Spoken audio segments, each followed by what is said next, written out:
first of all, in Gungu, no roads.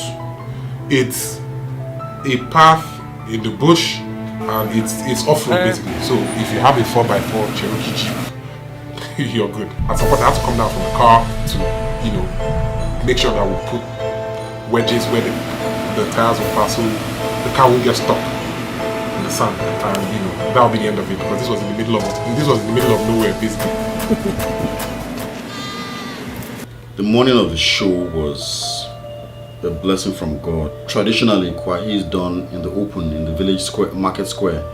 So we could only pray for good weather. It was the day started with a light drizzle to sort of cool down the weather.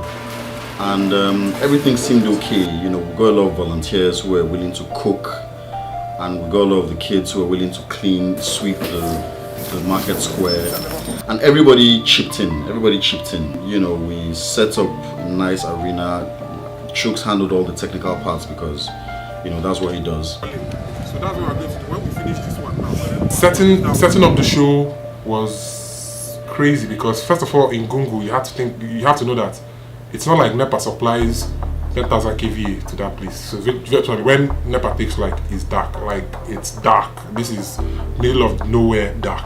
Bruh. Now this is where some, not genius, but some technical thinking had to come in. Now, if you're going to shoot a crowd in film, you need to be able to light up that place to be able to get crowd reaction, to be able to make sure that whatever performance you're trying to capture is well lit. Challenge was, how do you throw huge light that requires huge power? Let's say a redhead, 800 watts, 2,400 watts, 6,700 watts. Like that, 6 kilowatt lights. How do you move 12 of them, or how do you replicate that? So we came up with a genius idea. So we found this electrical shop. They basically had this very awesome bulbs. I've never seen that bulbs anywhere in Kenya. These bulbs, 80 watts, and provides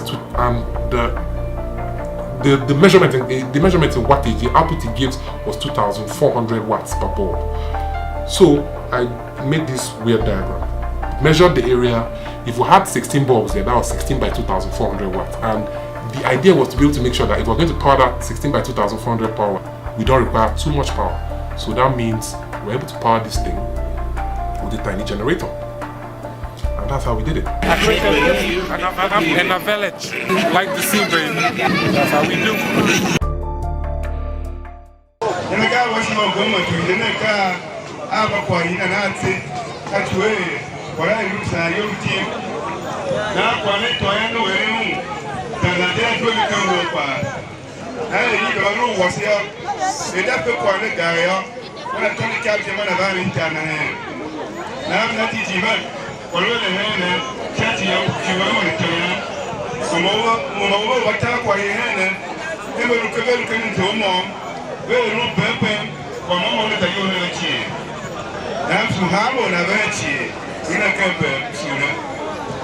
I'm